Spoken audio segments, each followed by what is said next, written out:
16 and 15 no wa can clear can you hear Hebrews chapter 13. There be Hebrews chapter 11 verse 13. Hebrews chapter 11 verse number 13. Yenti Bible. Osijide so na yedemu nyina ewuwu ye. Ose gidie so ena edikanfo ni nyina ewuwu ye. Na wansa aka boshe no. Na wansa anka boshe no. Koi. Nemom wohunu achichire nko. Yafre Abraham, yafre Isaac, yafre Noah no. Bosa yese wo no. According to Bible no, wo mo no echirichiri enko a. No gidi ye no etu ka se. Ena wo gi Nyankopon boshe ni di ye ebo bra kronkron sade nei ye ka se atemu de ba obu ha wonyini. But Abraham de ogidi eye no etu bo bra kronkron ho ka se. We ye hoho. We ye dey. Hoho. Oye hoho. Ene omanfani wa asase so. Ene omanfani e wo hefa. Asase so. Se omohunu se omu ya hoho ene amanfrafo dia.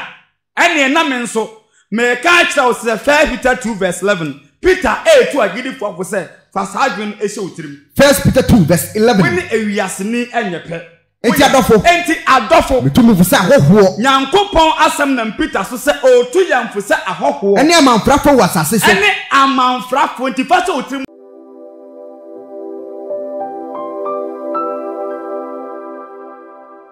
Na nyina mu na ye hwe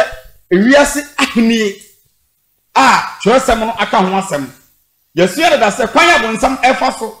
edi ewiase wesi so no efri baabi ena ababedru baabi. Yes. Enti sabe ye hye ase a ye de ababedru mpempenso yi no saa ena ye to aso edi efra no edi akro. Na em se wona etie last week ni de ye hu se empire na ye du so saa time no eye Egyptian empire. Anase Egypt for wo mahini a bonsam eyusu ye edidi ewiase so ema ono bonsam chimpo eba mu na ne nyina mu no nti ase be adwuma na ebe adisem chapter number 12 verse number 1 adisem 17 verse number 3 na ye dia compare enema na yate ensem bi ase. Revelation chapter 12 verse number 1. It's a Bible. So ba outro Bible say oba ofra de ba de ade ma ko wose me ene ye nyina yate ase ne se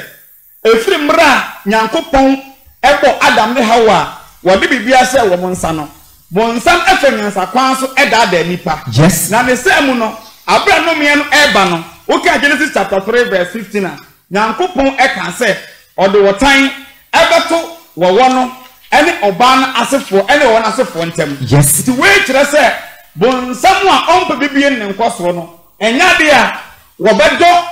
omudi omadwene ama Nyankopon asam no da. Because we are saying eta Nyankopon ahini. Eti bi nyina mu no ene se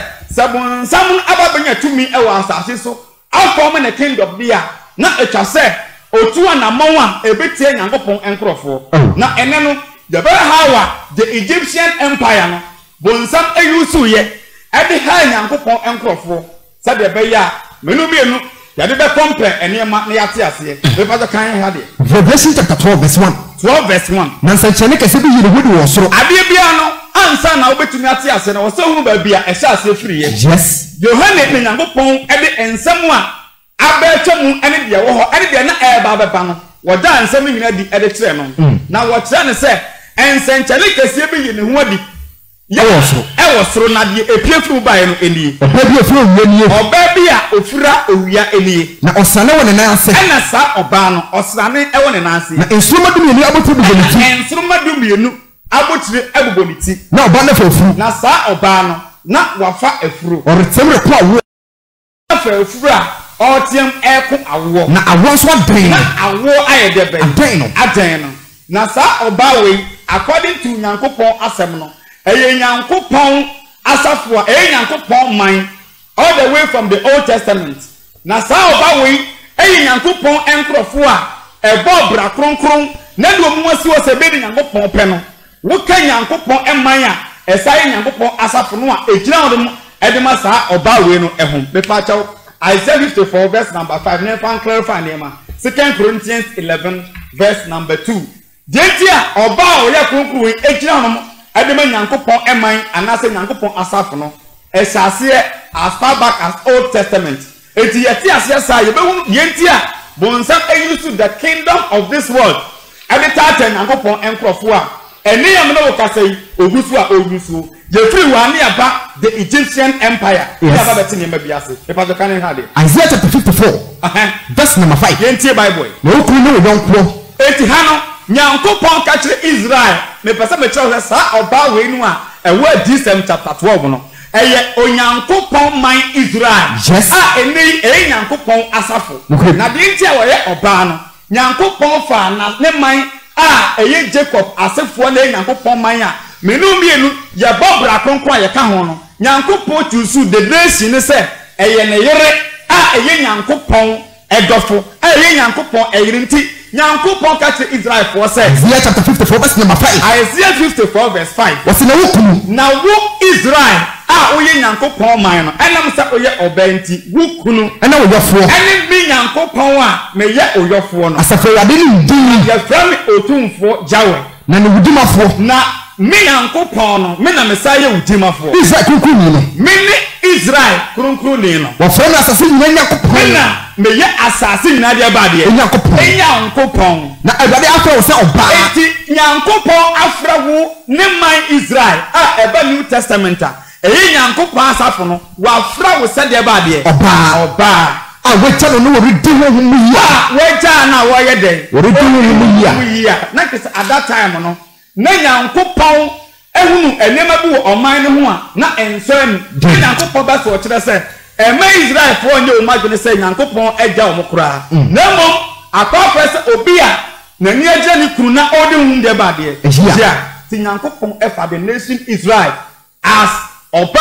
oye Nyankopon no ekokani se ono ne ba ye apam na wafa no se ene de akwa akosi da me pa chaw the same oba ko ye no sa oba we ya we Nyankopon man no eye obi bia ba osori Nyankopon man mu a oba obra kronkron na wonante boni mu a odi Nyankopon asade so no sa nipa no eka oba we hu eba New Testament 2 Corinthians chapter 11 verse 2 2 Corinthians chapter 11 verse number 2 enti the same oba na oba ye Nyankopon asafo e wo New Testament na sa asafo no nso eye Yesu ena ye asafo na eye oba ande ba de nifunu mo enu Ephesians chapter 5:22 kan say sati ye oba bra ne ho ase ema ne kru no sara na mo nso sa na asafo no nso mbra mo ase mo ase ema Yesu a wo ye asafo no etie eye the same thing me part of 2 Corinthians 11 verse 2 2 Corinthians chapter 11 verse number 2 the person ye hunu oba no ni dibia na ye rete ensem bia se die ntia na ochiase no epe oba no ene abofra no kan na be wasna na minkura metwe enti Paul say sere ni bre na o kan sam etwe nipa ewo wiase eba Nyankopon nchen na wo kan kwade asem Paul say ni nkura ya na o preach ya na o chen na twiri Nyankopon no nkuru mu ni nkura wo twe no o chi ni nkuru bi ede ama Nyankopon FM dwumadie kwai na majima wade mama obere mabako enti se o sakra wa adwena o ba dwane Nyankopon wade ya ono ne man kronkron ware enti wo se o sakra wa adwena ba bra kronkron a ojew aware because we ye oba we ye Nyankopon de ba de asafo kronkron we ye oba a we ye kronkron e wo honhom mu enti medemu aware ama hwan obere mabako sem de baba wa efin kan da ode obaba wa efin ye dai en kan da ababa wa efin kan da kire se we ye kronkron efin ni wo ho enti obi biara oba Yesu nchane nante no ontena boni mu we ye part of the church of Nyankopon asaf na odiesu a mizia ne de besi wonom na we ye part a boni ne dem ke kan ye wiase bra boni ebi nya de bai enu ti na Ephesians 5:27 ne kan se odi asaf na siwo ewo animonyamu a edem anase nkan bi anya de bai enti Nyankopon asafo eye Nyankopon eyere anu ene obawe yensan kan di seni biem 12 verse 1 Revelation chapter 12 verse number 1 wono ne sa obawe bi enti a ensruma du mienu eboniti no oba Israel manimu a consist of 12 tribes yes 12 tribes and then ensruma du mienu a represent a eta oba ne ho asia no eye honhom from Israel ene ti Yesu eba for ama asafo no edimu ewo New Testament no Yesu ever esuafo say do me I represented the same 12 stars no ti Yesu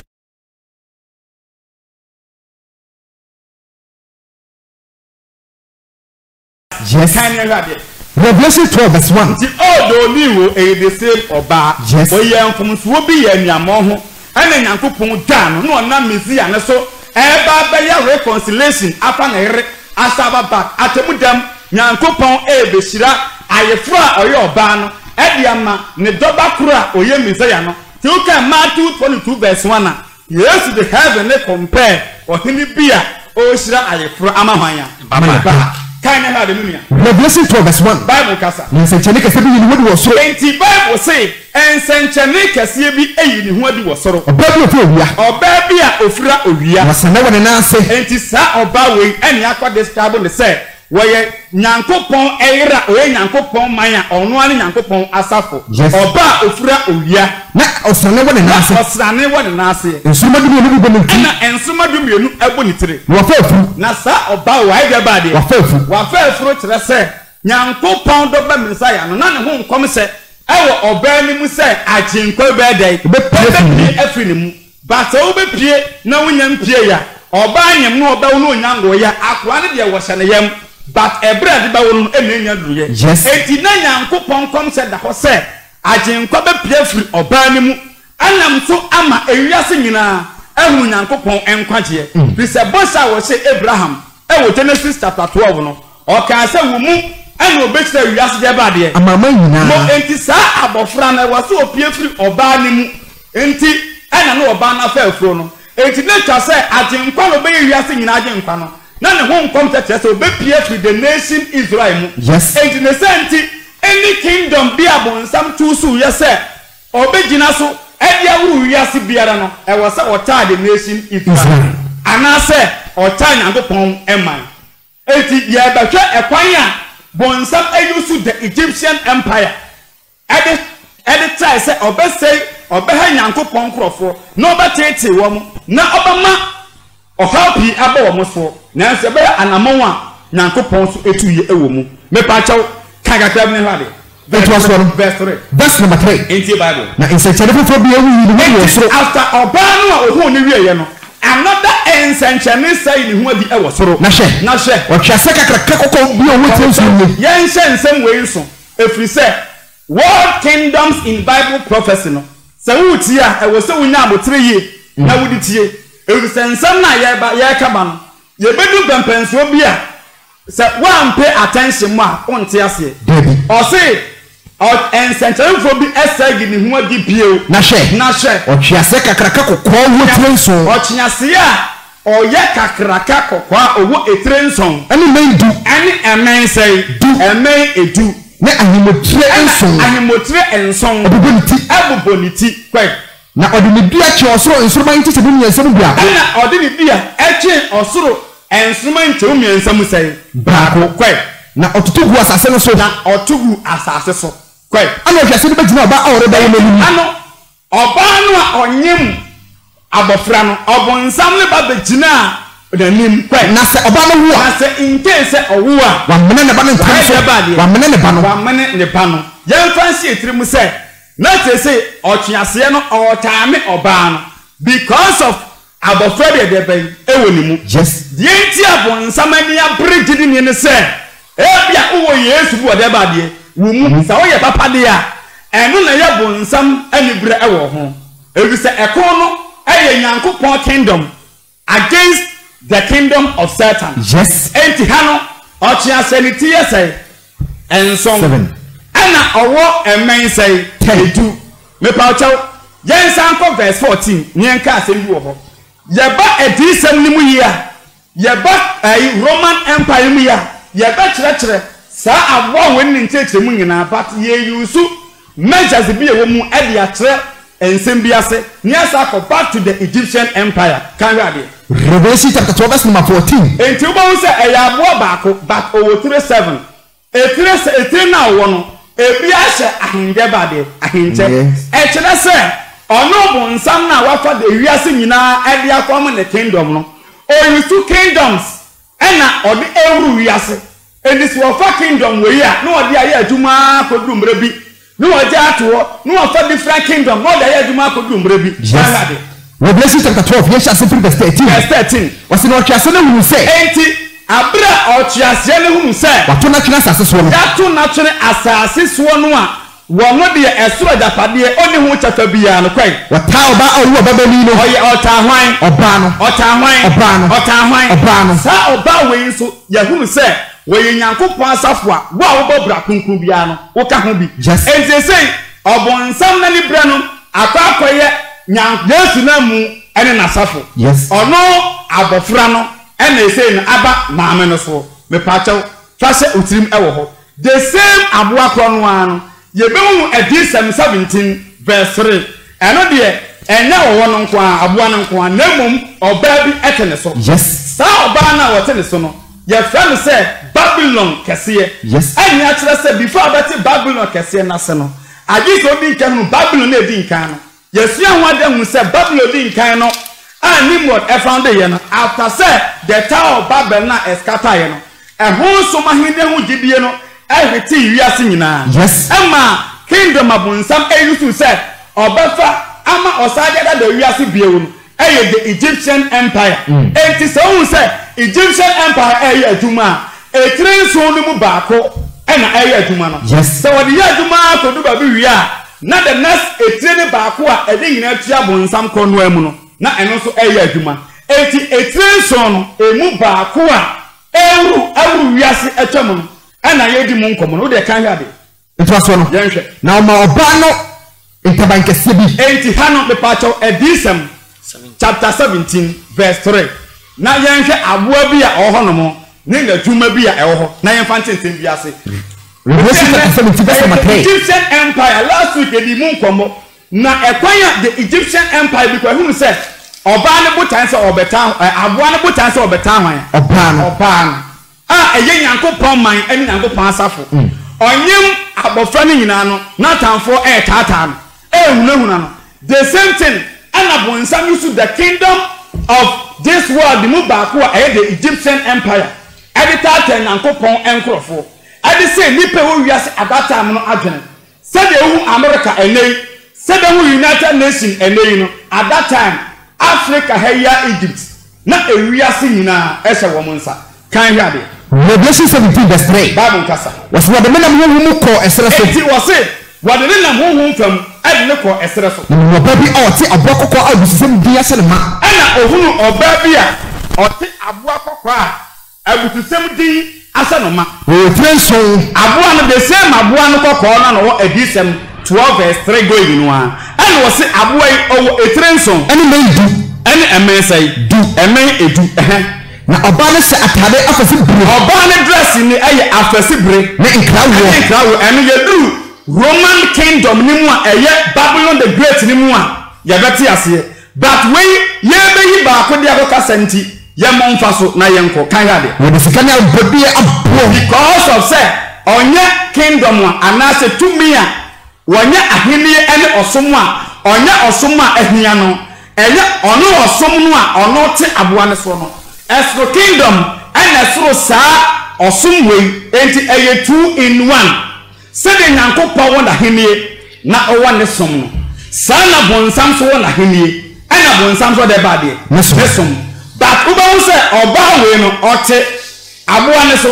e kira se me pato se wo enipa te ponko so a nipa na control ponko no ana ponko ene control nipa ne control ponko no nti ono ete aboa ne so na kira se wono ne som no ono direct the ewiase kingdom no bede ebeye wo de kan hade eto aso no ya hade na wo se atade afasi bre ne krawo wo se atade afasi bre ene krawo ana wodi sika ne abodi ambo onye osom a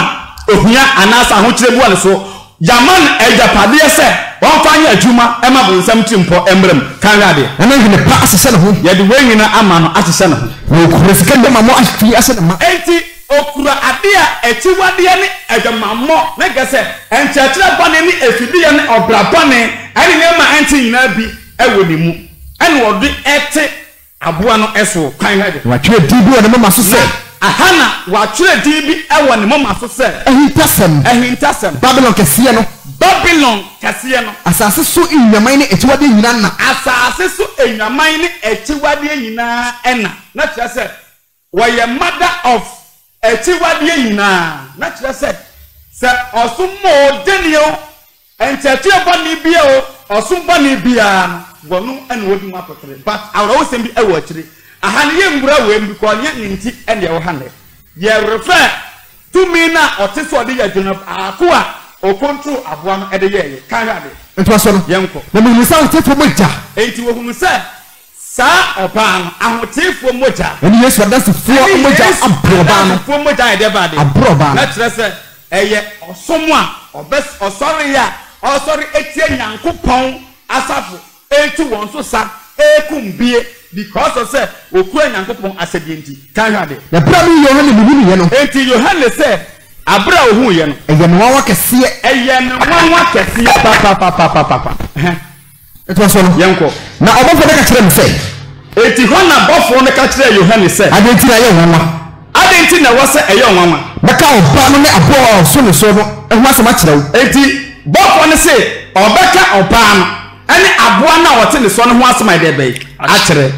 aboa wo etire so aboa no a owo etire enson ene emen edu no wo hintasem ni nyina wo se obeka ne ho hintasem ni nyina kwai na aboa wu no wo se aboa na ohu no no dabi na wo ho emre bi atwa dabi na wo ho na afei die na asat the time o kasa ne de oni ho na oni ho na so be febru moba na chese oye tumia waye aduma twam sese wu so oni ho obesa be aduma biem history will always repeat itself yes through the same kingdom kan hade no basina ko oseyeni wo se wo firi ebrunim ena ebesan akọ oseyinim kwai na be wona otete asase so ni nyina wo se ebeye wona otete asase so ni nyina no wan firi wiase asase antwere won din won ko honim enti wo mu ni Nyankopon asam so emmo bre fata adwen sa kire mu nka Nyankopon man ho no wo mu de ebeye nwanwa ebeye wo mu nwanwa so obehunu aboa no sa obehunu sa kingdom no to wonsam to mi no se dabi no wo ho a odi ewuru yase se dabi no wo ho na afei de oni ho nanso afei de oni ho nanso o ho ara nanso still the power na ekuta no se kingdom ni gumpa or say for different nation e abeye adwuma e dem the same kingdom enti owo ho but as oni ho but still okusua e weke kangade ha na dwene anyansa wo mu enti ha ane wo se aboa na ni 37 no ha na dwene anyansa wo mu no ewo Trenso ni ya meponso a oba no teso so no eye meponso a oba ne de ba de eteso enti ukọ wuro mu a yes city of 7 hills de ba de eye enu na ye the Rome and also the Vatican asembisa ne se sa meponso na oba ne teso no the same as oba na wote aboa na ne chede ba de enso na bipo ni mu biara wo ni meaning nti every people represent one head yes ha enti se dabina ho de a ye kwa akokwe dabina na ho no de na oye de be woyo kan ne hwade enti waso no woye de bofo no kire yen kan yo trenso ni ya meponso a oba no teso enti etrenso no meponso a oba no teso na ya ahemfo baaso na ye de ba de ahemfo baaso enti o kasa about kingdoms ananya kingdoms kingdoms ti na me say ene die ya ye kan ye ka etrenso no a bonsam eyusu in all ne som eta akire no en na represent sa oba na oteso no me pa chaw ye behwe etrenso ni mu ba ko a oyusu ye emre bia acham ya affect Nyankopon asafo kanko nanso ahemfo panu magu outside the time Yohane ehunu vision no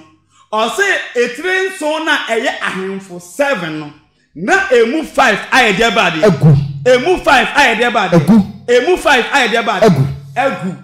Obako ho na baako e ho at that time na so foforo ndo nya mai baako bi beba as at the time Yohane ehunu vision no na so oba na sa kingdom no eba etwa so tena ho kakra bi o chaw etire nson no wo se 5 ayede bade agu enti sa o chake the history ni mu a the Egyptian empire one of the 5 yes the Assyrian empire one of the 5 and yes. Number 2 the Babylonian empire and also the Agunibia yes. As at the time Yohane ehunu vision no yes. Na Egypt echo yes na the Assyrian empire echo na Babylon empire echo And at the same time, Medo-Persia, no said about the echo. And at that time, so not Greece and so the bay. Echo. It's not bad, no idea about the Satan. Now you hand the own of this, kingdom and not the Roman Empire. And was say, Baku, because 5 Nagu, I'm a Roman Empire, no, at that time, because a Roman Empire, no one at time, as a from the man, you hand now on this, Ojaniko says, Patmos, as you Panasua, or not the book of Revelation, what this and one or Troyano. Ain't it the same kingdom, not a Juma at that time, not just past 5 and a present 1, I guess 6, Tierney. And was say, no, for from the Onyamai, who from the Onyada Bay, Onyamai, who from now Onyamai, as at the time you hand the air Cassan. Now you walk, or some other form say, or Benson was a way, Ahinia, say over the book of Daniel Numwa, the about Roman Empire in my bet to me. Etihano, Yabasha, Banum Nana Eguno, Emubako, the Egyptian Empire. Last week, you see what they said. Bonsam efa kwan piso ese wo de beda da Nyankopon man ama Nyankopon man aye bone yes atu Nyankopon asede na omu nyina no papa ye baako omu sua firi om papa o ye bonsam ya wo de sa atumi ni nyina ema Nimrod emori dada ewiase no nti the Egyptian Empire and also by one of the strongest bonsam eyusu ye dada nipa etu wiase enyina na eba be hawa Bonsam yusu sa empire no emma no de ye adwuma ene kwan ye fa so a ha Nyankopon enkrofo me pato last week yesua se Abra Josepha enam de so a Israel fo nyina akopie Egypt no sa Joseph ne wu ye ti no yes bi kyerem emma Pharaoh bi baaya sa Pharaoh no onim obi a ye friend se hwan Joseph enti wono na ma Israel fo eko enkoasom mu ema atete bebrebe de bai ebai na yetia last week koduru se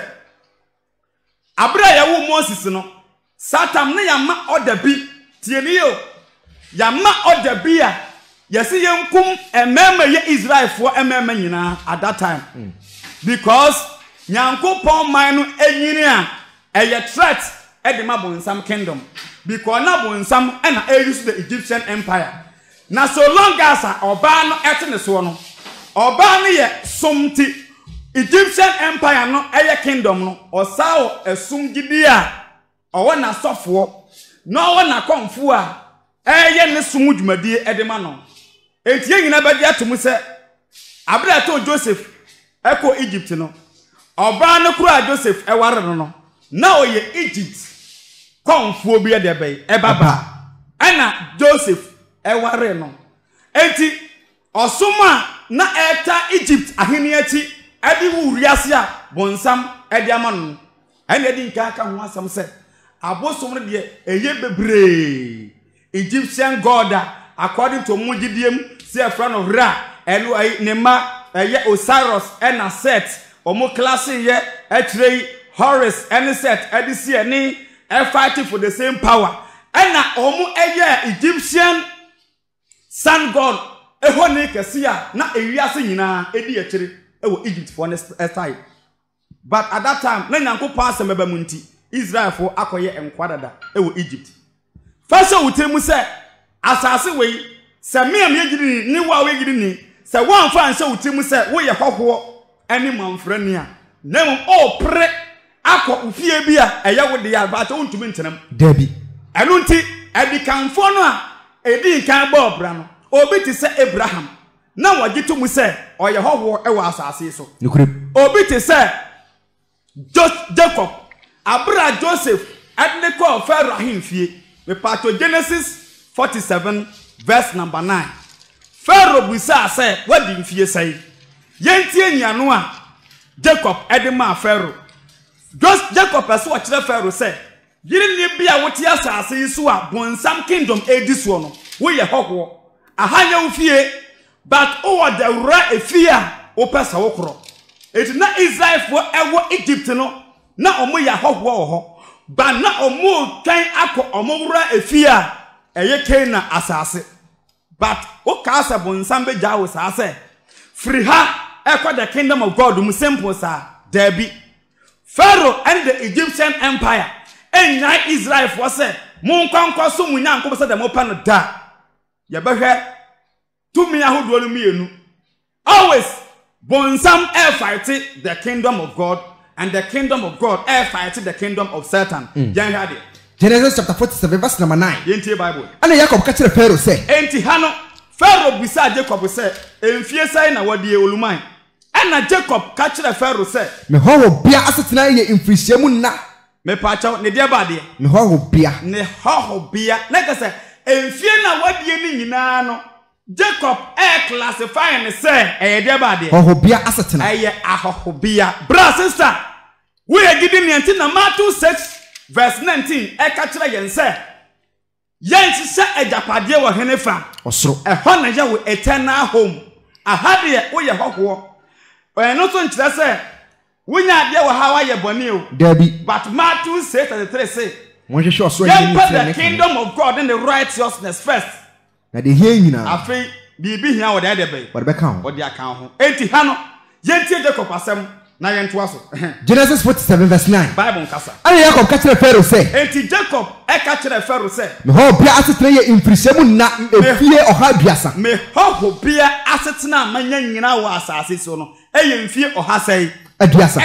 130 years kwai na menkwa enfrisiamu na ye kakra bi nenkwam onompo wo 130 years no o classify ne say e de ba de e kakra bi bra sister wo ye sure say wona mabonte na ho poster satada ho a enipa ahe ne nya 130 years yelu enumpo Jacob ese esa because Jacob compare age e dia compare Metusela Jacob ehunu se dia no esa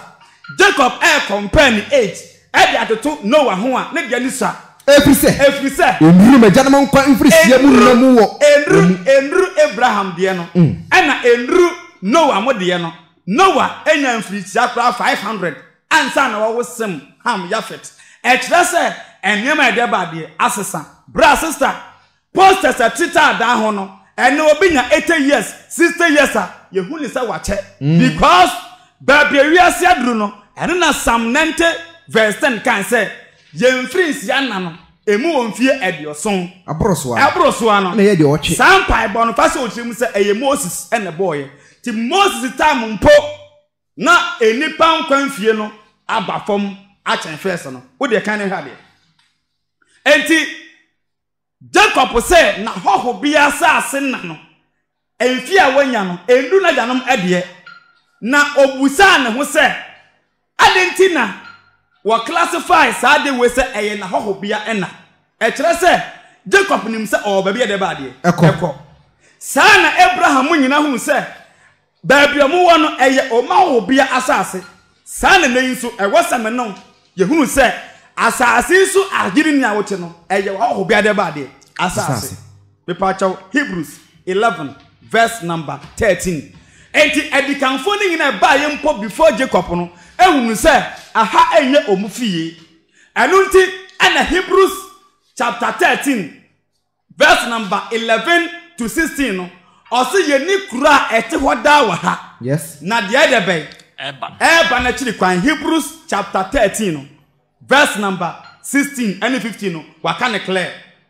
kan hwade Hebrews chapter 13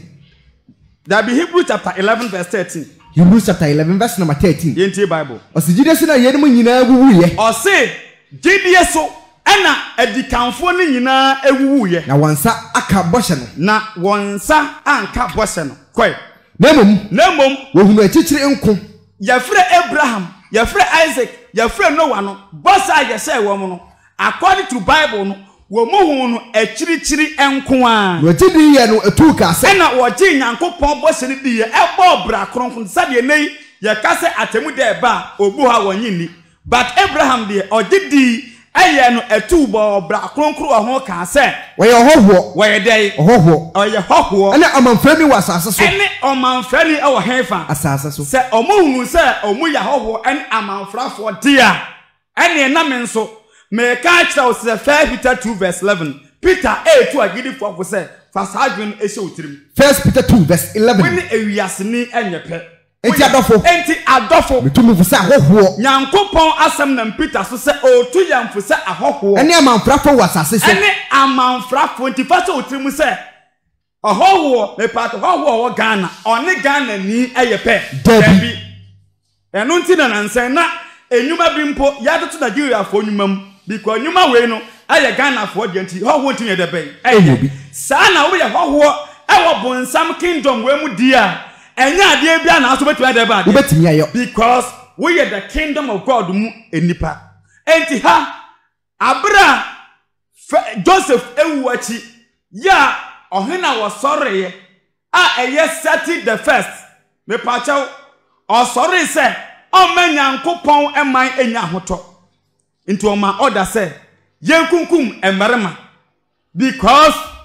osuro nyankopon enkrofo no say that be Ombeya stronger ebuwa fa womoso. Yes. Satam na yema order no. The same time nim and yawu Moses. Me pesa me kan asem bi kire say Moses I can Deuteronomy chapter 18 verse 15 say odifu a otese me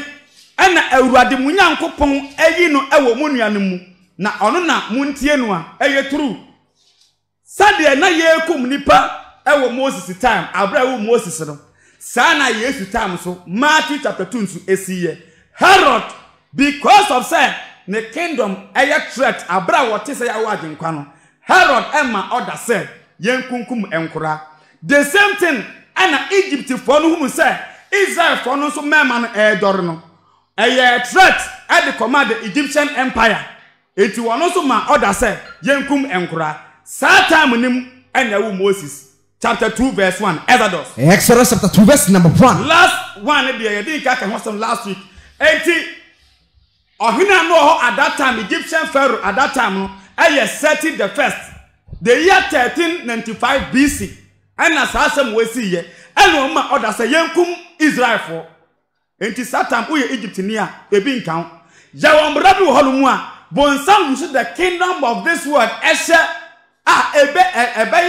ebe kwatia nyankopon emanko a we ya bonsam nipa we ye free e was ade no kan ade Exodus chapter 2 verse 1 enti Bible no berima bi ofri Lewi fie ko wona Lewi baba bi berima bi ofri Lewi fie e ko ole Lewi ni baba bi no oba ni nyinsane na oba no enyinsan ana wo berima ana oba no wo berima wo hu se no wo ye fe no enti wo hu se ne baba ma no hu ofe no wo de berima no esie abosom nyensa this year sa berima we eye Moses ya this year 3 months na ontumi nkura bio no still na ontumi hide because abafra wo ya enge na osu na wo na sia enti yama order say yehuna abafra nso say wo ya akura cheche na say wo ya berima yenku no enti na wo fu aye so mbe kura na but enye yie no enti ontumi nkura bio no ontumi nkura ne bio ofa mewa adaka bi ena ofa adaka bi no de amane esra ho ena ode ade akekere ho esra ho no de abofra ne tum ena ode Moses abofra ne tum no de kotu ura bi ewo nsuo na ode ne kotu ewura bi ho ewo nsuo na na ne nua ba ko gina echichi se ne nua ba ekogina echichi se orehwe de obeye abofra no tentin tiatia nyina ne se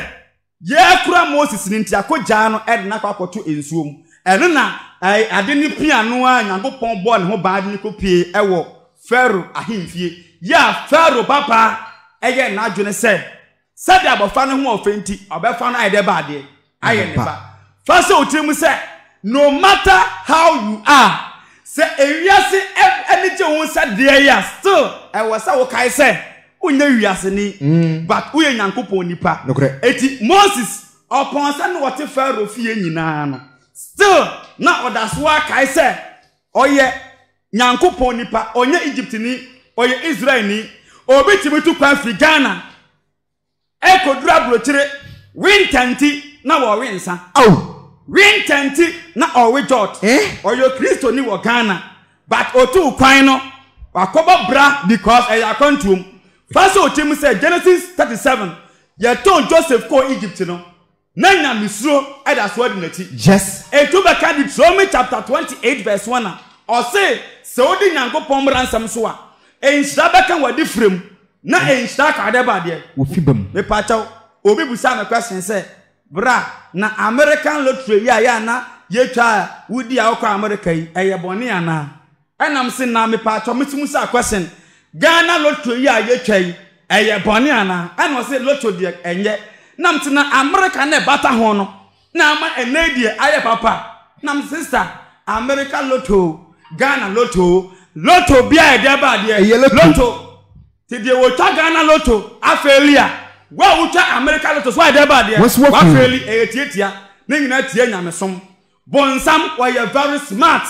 e kwan bia be fa so de ti ho bia no na ode ne tumi abeta akire se wa ankoto no a unya kwan enya ade a opese ode ma wo me pato Moses enyiri ye no still na Moses ekai ade bi enti dabi ewo Moses mu se wo ye Israel ni etu ohun se na Israel fo mienu ye debe eko but inally ohun se oye Israel ni no e wo se oye adwuma bo Nyankopon enipa me pato kan ne hwade chapter 2 hono na Exodus chapter 2 verse number 11. Verse 11. Moses dwane ko Midian. Me pacho Moses edwane eko henfa. Midian. Abra yawo Moses no. Satan na Pharaoh oho at that time. Ramses II. The greatest of all Egyptian pharaohs. Ramses II. The same time the pharaoh Ramses the Great. They said they na your friend Alexander the Great no. And Darius the Great no. Egypt for Pharaoh nyina. They are not all the strongest. Ramses the Great. Enye easy on one Ramses II. Ne time and ya Moses. Ediko say Ojane ye. Ediko Midian as also enyina no. Me pastor kan ne hwade. Was na Moses enyini ye no. Enti Abraham Moses enyini ye no. Dabi. Ofredi ko ninu na mo nchen. Moses efredi ko hefa. Ko ninu na mo nchen. On say Moses yade Moses eko Pharaoh fie. Ema Pharaoh baba ana de no ewo Egyptian palace. But Moses who say when now come to be or enjoy every benefit. Ewo Egyptian kingdom but who say o belong to slaves nim. Bra sister e mate bia bi ente sam fu Nyankopon asade ho. Enti say ansa na ye beka no no. Moses ever plan bia na a great plan na sa plan no e boa no me pa chaw wo de se de be ya ye nchenti ne nyina ne se ohun se wo de kan na nye fa so ento aso no wo fredi ko di na me chese wo kohwe wo na adwuma no enti Moses eko se okohwe slaves na ye Israel fo no na wo ohun se me si ni bi rebu ni na mu ohun se ni Egypt fo ni bi omu enslave Israelites no ana all ship Israel ni bi kwai no hwe ha ana Moses ahwe benkum ha nifa wo so biara ini ho wo hwe no e kire se Moses nim se enipa ni so de omudin se wo ye Egypt ni but secret ni akomam no wo ye Israel ni enti ohun se Egypt ni achi Israel ni no a ohwe benkum na Pharaoh hwe ho ohwe benkum na ne baba ne Pharaoh baba ne hwe ho ana wo ye dai obomisi ni kum no ana obomisi ni e de bai ekum no no de ni sia nua mu aha Nyankopon fra Moses o but wakai ni nchi se dabi no matter how long obetna ewo Egypt ahemfie no e pa to ye se kusie se obeda ne ahwe a ni duade epoma no ho yes ewo mu se ote Pharaoh ahemfie but onye Egypt ni enti na owo dokese ate mahwan Israel wo de kan ne hwade ento aso no yenko na ade atie no enti ade atie no ofuradi na ofuradi na hwe na Hebrewfo bienu bi rekon na Hebrewfo tu bi eko ala okache de odifo ne se ata mi nyina no 1385 na the reign of Egyptian Pharaoh ya fano Ramses II and now Ramses the Great the year 1385 wo de kan hwade ana Moses kache de odifo ne se Moses kache Israel ni no de ba de odifo ne se ana ti na opro nonko adenti na o hwe wo nyonko sa ana onu so pose Moses se ana onu so buase Moses se wana de so ye so wo titire no sedifo aha no nkom se Moses try apata Israel for ntokwa bi ana wo se omus ba ko se hwan na di wusi ye nso de ba de wo titire no sedifo asema wakan obu se hwan na di wusi ye nso enche 40 years later obi adi Moses ebesi sankrofo no se otemufo nde ba de otitire sesi ande na oye otemufo ewo nyame anim na oye otitire ewo nyame anim ba na enipa ngede bai ehunu ye ento mo se hwan na de wusi ye nso otemufo ne otitire kwai O pese okumi se de okumi siri ni wona. O ka se endra wo bo akwa na kunu no ye hu ana. Kwai. Ana Moses suro ye. Eti Moses ye de bai. Suro se asam no apie. Ana wo se. Ana Moses kan se. Ye ampara. Se asam we apie ampa de ene ampara. Asam na pio. Ene endra de me hwe benkum hwe nifa na me kan se obi ahu no. Sasa de ba de apie. Kan ha de. Na Pharaoh ti asem no. Ti we ma me kai Yesu asem bi e wo Luke 12 verse 2. Luke 8:17 was say asem bi no ma ahinta. Renadi. Wo de kan ne hwa de. Ento aso no. Me kan dia besi asem bi so. Hwa de kwai. Na Pharaoh ti asem no. Enti Pharaoh ti ye no. Anka orehwe Moses kum no. Na anka Pharaoh e hwe wan ya. Moses kum no. Eye Ramses the Great.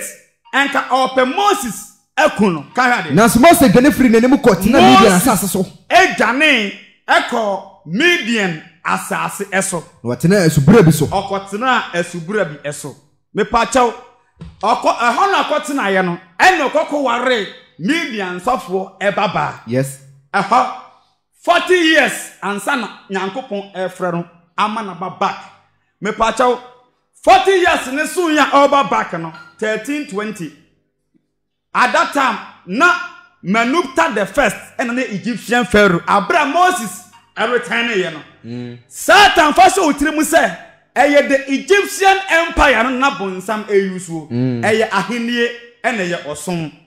enti ye be hawa bonsam eba back yusu ne som e dia touch the kingdom against Nyankopon order.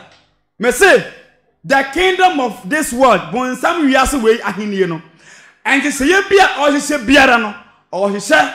am at the end of the day enya comfortable emma wa we Nyankopon nipa.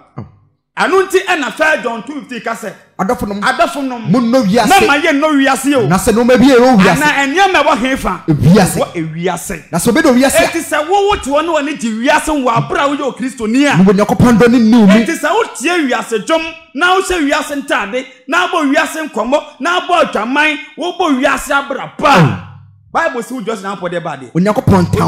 tamfo because Nyankopon ta wiase kingdom ba ne sana ne ba ejo mu niema enti ha no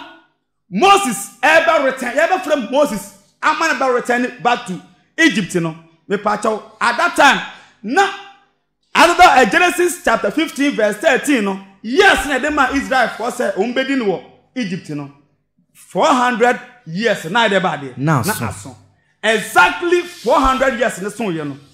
eni Nyankopon efre Moses chapter 3 verse 1 Exodus chapter 3 verse number 1 me pa mo chaw aha Yahweh hawa Satan ebe kan hwan ne ho se oyobi empo ewo Nyankopon anim se COVID-19 aba na wiase kingdom se onfa nim tree anya hwe onfa e champion nya hwe onfa jene nya hwe onfa garlic nya hwe se Madagascar for the natural medicine aya ebe mo Nyankopon dabi omba yusu dia omaka sankasa da side be ayo ite wiase e twen vaccine wa bra the solution is there already wait let's say walk kase da Nyankopon ene bonsam nkrofo ntem omo uchi ni nkunu kase but emfa woni power obetrai abode entimi no obade eni asi chapter 3 verse 1 Genesis Exodus chapter 3 verse number 1 fe yenti asem was Moses free Abraham ye debe ye frɛ Moses aha no na Menupta the first ena na edi ade ewo Egypt ana wo ye Pharaoh at that time 1320 ediba down kan hade na Moses rehwe na ase yetro Satan na Moses ehwe na ase jetro Midian sofo ni nwan Midian sofo de ba de enwan koi no ka wande wo kwa esere so akiri no hwa etina o ka enwan de mo kwa esere so akiri no hwa ana odu Nyankopon bepo Horeb ho ana odu bepo bia ye fa no Horeb eso na Awurade bofo be yiri ho di akire Moses ana Nyankopon bofo ebe yi ne ho di akire Moses ewo nchekere bi mfimfini tafamam nchekere bi mfimfini won framam na Moses hwei eti Moses ahwei na hwe na nchekere ne dere na Moses hunu se nchekere no dere all right na so nchekere ne nse na so ade ne debat ense ana Moses ka kye ne ho se eti Moses en ho di nkomo ana Moses ka kye ne ho se we pade adenti na edua ehye but entumense we pa de me ma na makohwe adekọ kase yi e wo se mitimi ben ade ne ho se bia menu so na ebrimi amahunu adekudie ntia enchachira ne wore dere enchachira no edebe edere na so ense na so edebe ense ade ba akwafa so otimu se baabia nyankopon obia eho ye kronkron bia eti Moses epese wo mane koye dai ekwohwe kwai na awurade hunu so wa mane rebehye no eti nyankopon hu se Moses ben baabia eja ne won fa se otrimu se Psalm 104 verse 4 osi nyankopon edu ja ede ba de eye na bofo ti nyankopon bofo eyi ne hu adi no obai as a consuming fire because Hebrews chapter 12 verse 29 osi ye nyankopon ye oja ede be osi ade enti woni Moses ekasa no Moses ehu ne tebia as fire kan hade na awurade hunu so wa mane rebehye adekodie no awurade hunu se Moses amane ebehwe adekodo no onyankopon firi chese ne mu frɛ Moses onyankopon ye dai efiri chese ne mu frɛ no amenka asem bi nkyerɛ wo bonsam wage na adwene se ade animonyam bi efata nyankopon bia ɛna nkoa de bɛy ɔpɛ ɛna anya yie no abɛyɛ bonsam enti ade bi a yɛma nyankopon bia no pɛsɛ wo yɛhyɛ de bɛy ɛde ma no hwɛ sɛ wopu nyankopon sɛ nyankopon ahyɛde bi yɛ wo tena na wo da ko wiase a obɛyɛ ne kɛseɛ ɛde ama bonsam odi a wopa ade a nyankopon bɛka sɛ Moses nyei obi kɔ asɔre ɔsi we ɛnya hwee wo de kan hwɛ ade eto aso no nyankopon ni Moses ɛbɛkasa no ɔbɛte ana wonte ɔbɛte wo de tie Bible wasi Moses ɛna wasi Moses ana Moses boase minie ɛna Moses ka asɛm nyɛ dɛ onie ɔte ana wante ɔte mo wate sɛ obi ne kasa ɛna wasi minie ana obua ana onyankopon boase ne sɛ ɛna otwedi ampo nyankopon boase ne sɛ ntwimpuni ha bɛyie na wante amɛha dika yiwu na sɛ paboa dinkan yɛ dɛbɛ yiwu na sɛ paboa ɛna bonsam hu sɛ anti nyankopon sɛ oba ne kronkron bia sɛ ɛwɔ sɛ yiwu na mu paboa because of a holy place ɛna me bonsam so mɛyɛ bi wa baba me bosoma so ne Yesu bia bɛ dai obeyiwu na sɛ paboa me sister wa anya amɛ nyankopon na akɔ wiase abɛyɛ mahanya bonsam because bonsam no nyankopon ahyɛde bia nyankopon na ka sɛ Old Testament yɛmfa ɛmoa ɛma afɔden de bɛy ɛma no ɛna bonsam so sante de a ɔno bonsam so oba ne bosom so a ohia apɔnkye de ba de emoja ohia akokɔ de ba de emoja yes wa copy nyankopon som ɛde ane de ɛna ɔno de ɛyɛ no darkness way ɛde da da nipa nti the true one no na bonsam akɔ the counterfeit the same thing the Babylon the great here nyankopon asafo a Yesu kan say upon this rock I will build my church no me say and bonsam churches edoso ese Yesu die bebrebe pa but bonsam church no and bonsam esom no enya bosom bio so de wunim no no waye no asore oh enti eye bonsam kingdom and bonsam asafo ti bonsam e kan asafo nyina wiase nyina agban ne baako umpo that is one world religion sadia waka kingdom nyina ne baako a yebenya one central government global government wo de kan na hwa de menia ana mo nyankopon boase enti nyankopon boase Moses sɛ ntwimpini ha iwu na sɛ mpaboa ansa na dinkan yi wu na sɛ mpaboa ansa na de wugina wo yɛ asase kronkron na baabia wugina no bra ɛhɔ nya bɛtɛ saa wo ɛhɔ de ba de asase kronkron ɛhɔ de ba de asase kronkron na kyɛ sɛ nyankopon botaye a wɔse Moses ɛmfa nyi ni mpaboa ne sɛ ɛhɔ de ba de asase kronkron wo bisa me sɛ na wa ngoro mpaboa na wo de kwa asole ase I hope say nya hwe but what dem mpo me say wa nya amanya na benya ma konfo wo kwa bosom kura so ne yes all respect wo ntoma fa mpa ba de be emma me pa chaw ana mbisa asa nipa ko ne say wo dem mpo ya wa ope wo dem mpo no e be ya wo fe sa wa koa bi opa bi tin dem mpa boa be wura wo bedroom anasa wo hall o there bi and say nya fine that's how wo mu ana me say wo dem mpo wo mpesa wa koa ade ne nampa boa be wura ho no because omudi a ene na Malaki 1 verse 6 ene sa wo pese wakoa ebu di a ene wo nso we Yesu akoa we nyankopon akoa o ba nyankopon fi a o mpa boa na shede ba de because o ba nanim me se wa eya wo den so ba ya manyame a wo ba de chance ama bonsam Malaki 1 verse 6 enti ade a nyankopon se yo na ono mie kwan fa ma wo no obi nwan ne den but obea kwa de chance ama bonsam ubekum nipa mpo e de aba afode ansa na kakra obedun sa de ba de aka sana bonsam na dwumate Kan hwa de because obewia no akunu de ba de. No asai yenkwan. Malachi 1 verse 6. Enti say ya wo busa eya wo din say obeya ma awurade a Malachi 1 verse 6. Also obedi na jani. Say wo ba edi wajani. Na kwadi ni wom. Na say wo akoa e wo kompenem. Na say wo mpese wo akoa de ne nampa bo be wura wo temu a. Kwai. Na say ejanom ya. Na Nyankopon se wono so ye jade a. Ene ne mani die no he. Respect bay ene de ma no. Wo kwa wo temu a wo mpa bo Nyankopon fie di a. Wo se mpa bo ahye. Jujule ma ensu ato nyina wo da koguru aso dem on fa ho kura. Kan hwa de. Na se owura so me na Yesu Nyankopon ya we no eye yen ye wurade a ene mesuro wo he esuro pa na ade ma no eti Moses Nyankopon ka chen se before ye bedi nkomo no first and first ye dai junam paboa o pa se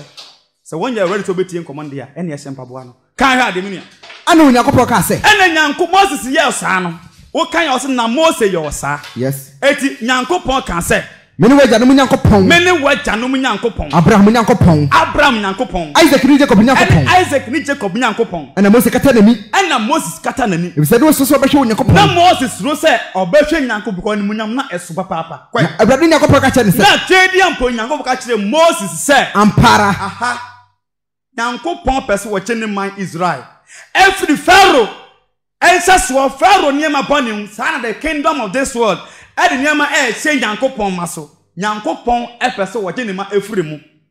na Israel for ye slave wo pharaoh enchen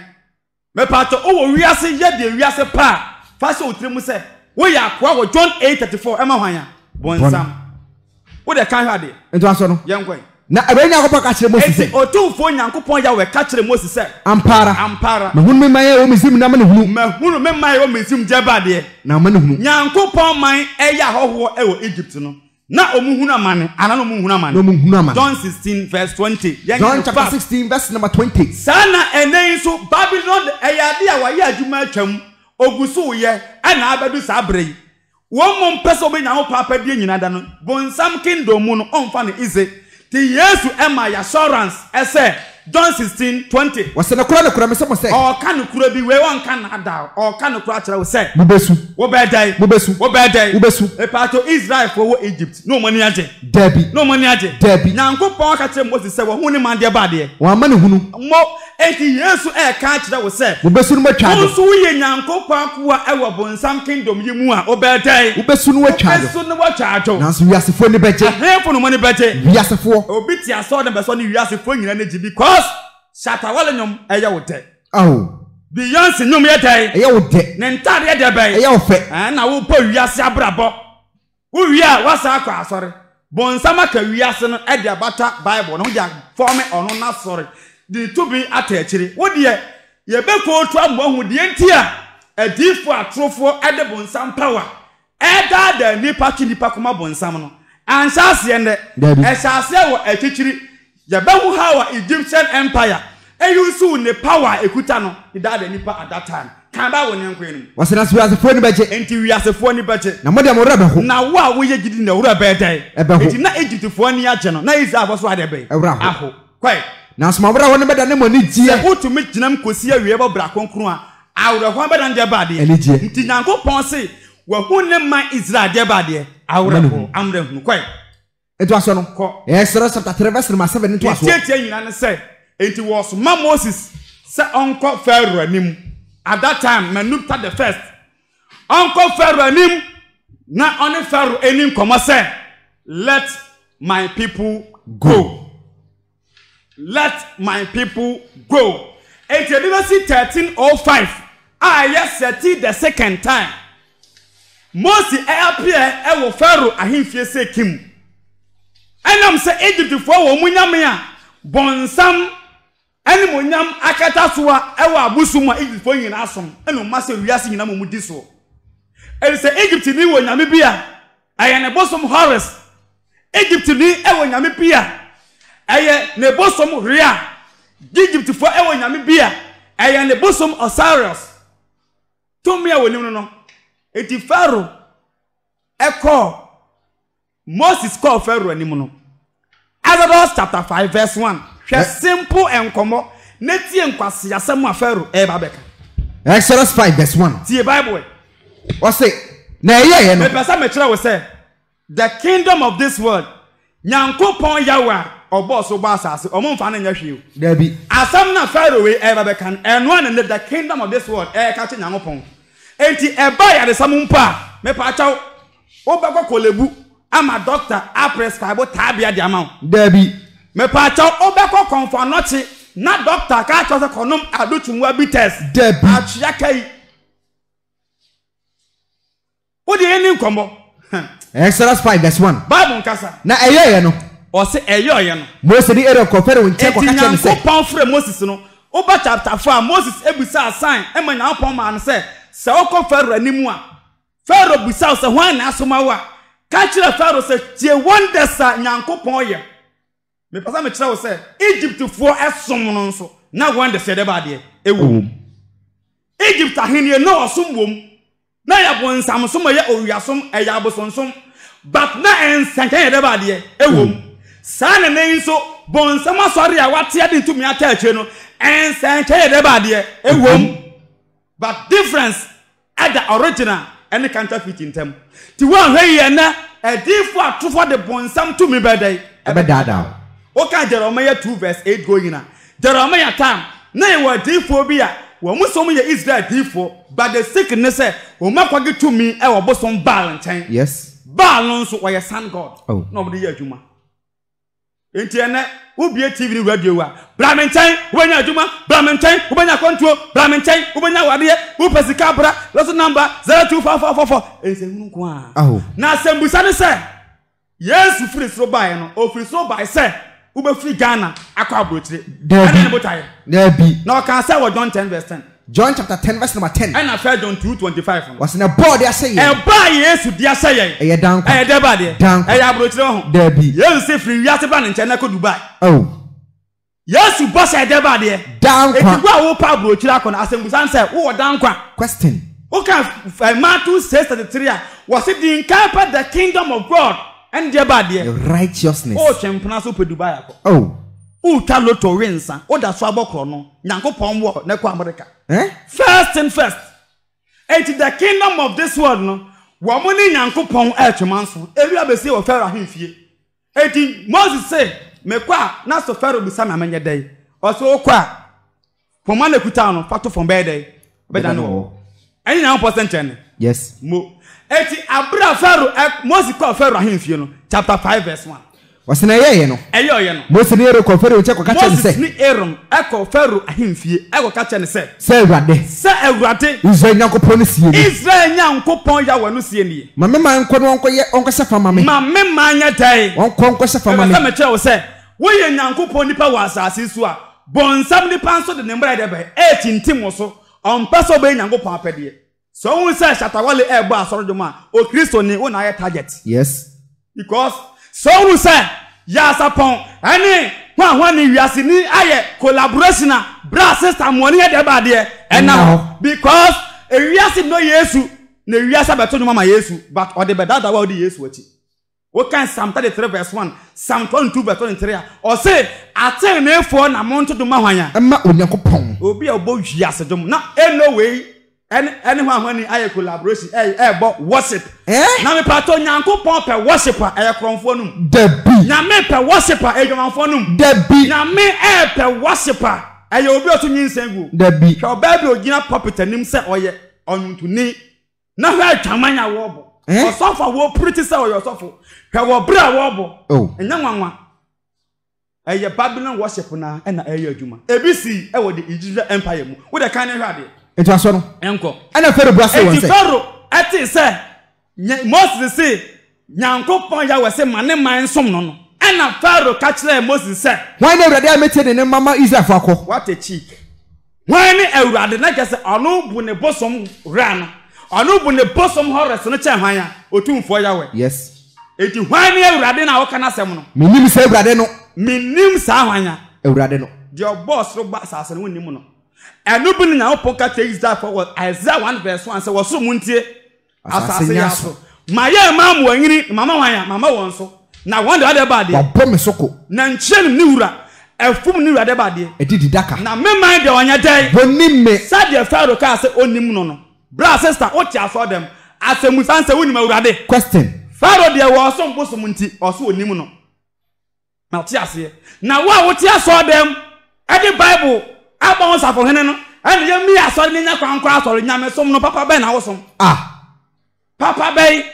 What was soon nimuno they could see say? Wouldn't him the Sa was soon Yame and knock down penalty. Nimuno.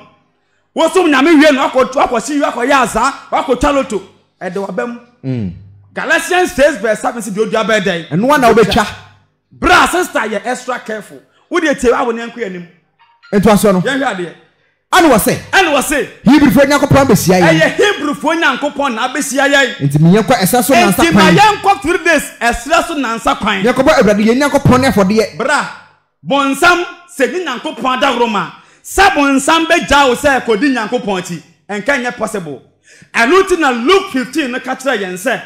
Yanko Pon respected. Abonefo asakra wo madwen akwaya te say uwo nyan 100 na ba akwayra ubeja nantina akwahwe ba akopɛ no yes na se odiboye ni ba akoye debe esakra na adwena abofo mpempon ne debe ade de ntia wo manage ne say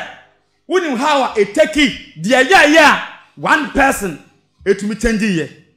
eye akwo bi na course ene nyagopon di tamposin kunum eje no kan ne ha de munia eto aso yes etimi yakọ na nsakwan etimi yanko na nsakwan yakọ ba urade yenyakopon afode yakọ ba urade yenyankopon de ba de afode nwanfo yade anankranta ametua yeka yankwanko yenyankopon som dumadie ewiase kingdom say there be me ma wonkoye eda na ba kire say nyankopon afrem chapter 7 verse 8 Ezra 7 verse number 8 Pharaoh ebebusa Samusi nyankopon na afrem kora na da na emni behunu kwai na Awurade ka kire Mose ne Aaron say nyankopon ka kire Aaron ene Moses say se Pharaoh ka kire mo say se Pharaoh e ka kire mo say munya anwade biara eden na wo be ya ma mmehunu say nyankopon bi na tumi bi na asoma mo a ene no de ka kire Aaron say ene Moses ka kire Aaron say fa opoma no to fam Pharaoh anim fa opoma no to fam e wo Pharaoh anim ebeda na otwiase na ebeda nde ba de otwiase wo ebeda na wo kwai na Mose ne Aaron ko Pharaoh nche ko yo se de ebeda na kopɔ hye wo no amenka asem bi nkyerɛw Egypt omo hemfo omo kyehye wo mo a omo abonse duku wo wa kase pa na yesan yes e wo kyena pampamu eye Satan and ayusu wo mo ede rule the world at that time enti pomana ekura Moses no or the yesan yesan eya wo ede di wo ma dance kan hwa de na Mose ne Aaron ko Pharaoh nche ko yese de Awurade nyakopon hye wo ko yese de nyakopon de be ese wo mo kan hwa de na Aaron ne poma no so to fam Pharaoh ni na Aaron ne poma to fam e wo Pharaoh ni ene ne nkwa nso nim ene Pharaoh nkwa na nim na ampara edane otwiase so ampa ana Pharaoh so frafre ne nyasafo ne ntafo ni fo e frafre ne nyasafo ne ntafo ni fo ensanchane a nyankopon enyo de adifo eyo no bonsama safo na adifo se de be eye the same thing say Moses poma no adan de ba de otwiase ye na Pharaoh so afrefre na konfo se monso monfra mu nyame na da bia ya som no mra na ono so mayen sanchane wei me pa chaw se odifo trofo emu adwuma emu akontuo ema hwani a me pa so enya na teto finyankopon debi Moses sign no akonfo se de be eyi omo de omu nyame no na yoye enya wanwa se we be ka say we odifo ba na tuma ne adwuma ne mfu nyankopon ba miracle de obeye bi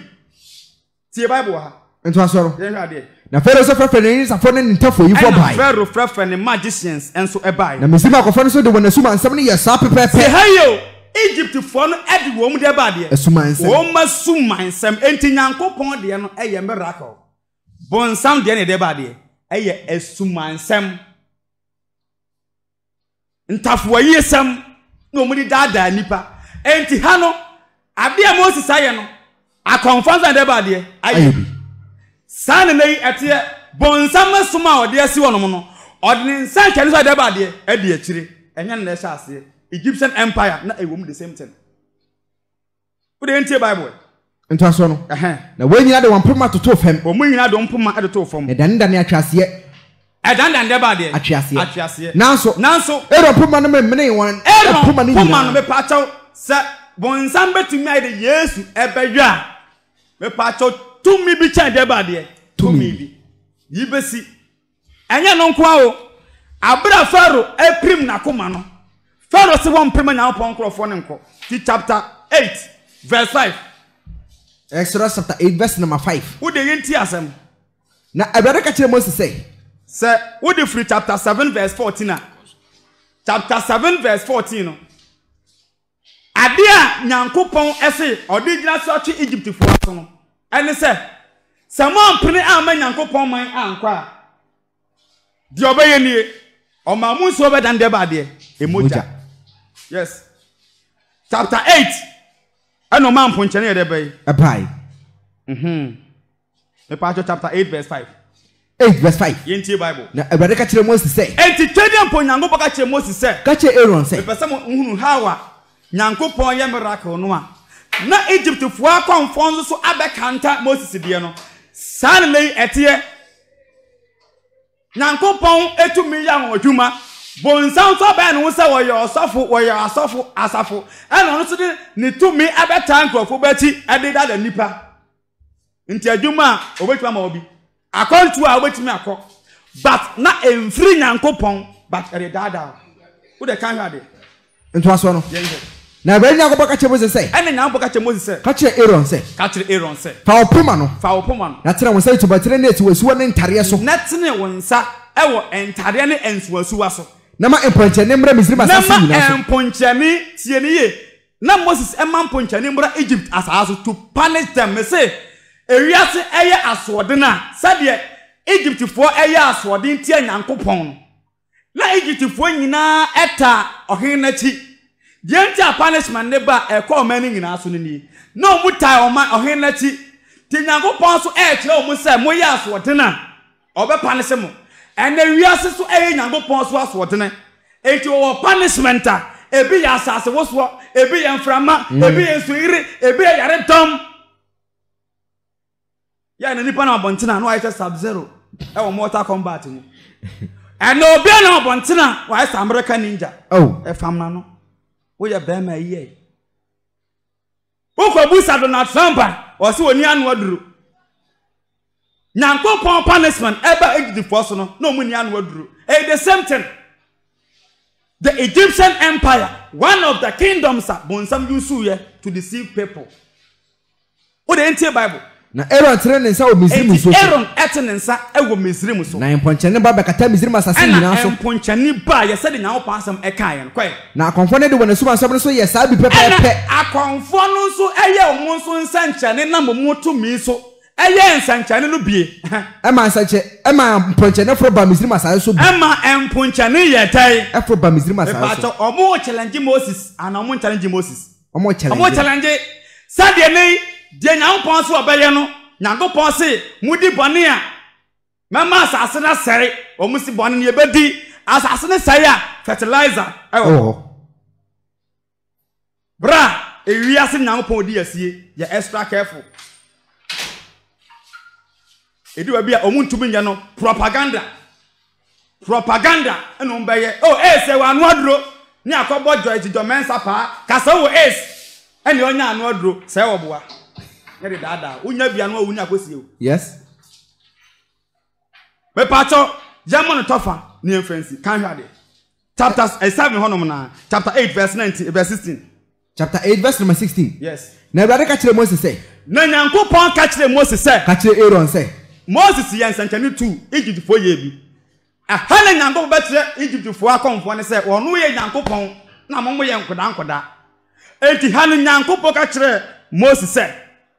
sena opoma no apo asase futuro fa ka asase futuro na ena ne ntontom o Misri asase nyina so na ena ne ntontom e wo Egypt asase nyina so na wo yosa na eyosa na Aaron trene ne nsa de poma na po asase Aaron trene nsa all because of omaya komaprim ti Aaron so trene nsa ama a punishment abo mo so na dane ntontom ni pa ne mo aso nyame atene nsa nti always e wo sa no memra asase no ena o trene nsa wa asase no so dane ntontom ni pa ne mo aso ntontom ni pa ne mo aso na asase futuro nyina dane ntontom o Misri asase nyina so enfuturo dane ntontom o Egypt kwai na akonfo ne wona suma nsam ye saara se ena akonfo so ba betrai se omo so be dai obeye because always omo try se Nyankopon yo be dai omo be ye bi ti Nyankopon ema wo ani no ani nton no Omo say de ba de enento ni bi. Nyankopon ma omawre no, omo say ma de ba de. Omawre ni bi. Nyankopon ma otrini ya omo de rubber ai de ba de. Masa omo say omo Nyankopon otwemanso na bra sister. Heye na wa ma omo tirimpa anya adwuma e wo ho. Kan yan fancy na akonfo de wona suma nsam yo sa ara se. Enka we ni nka akonfo abese nkomu ye na nka enfutuo so ayentontom. E ho de nyame antwe ama wo. Kwai. Na akonfo de wona suma nsam ne ye sa ara se. Omo ye sa se. Warama ntontom so aba. Nka omo ya ma ntontom aba. Na so we die. We ebe ye se Elijah ne ba akonfo mbe ya we die. Bantumi. O ma anya dai. Bantumi. O ma anya dai. Bantumi. But first ne second omo ye de bai. Eyobi. And to first 2 Timothy 6 verse number 3 verse 6 up to 8 near fancy your time aso. 2 Timothy 3 verse 6. Sadia esi at that time Moses